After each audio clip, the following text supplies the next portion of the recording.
শুভ সকাল। প্রতিদিনের pre market আপডেটে আপনাদের স্বাগতম। সূচক 36 পয়েন্ট বৃদ্ধি পেয়ে ৫,৬৯৭ পয়েন্টে দাঁড়িয়েছে এবং বাজারের লেনদেনের পরিমাণ ছিল ৯৮৬ কোটি টাকা, যা আগের দিনের তুলনায় ৮.18% বেশি।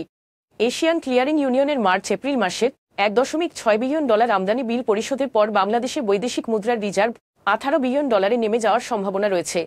ওষুধ প্রস্তুতকারক প্রতিষ্ঠান রেনাটা তাদের প্রথম রেজিস্টার্ড পণ্যের প্রথম চালান অস্ট্রেলিয়ায় পাঠিয়ে দেশটি বাজারে প্রবেশ করেছে।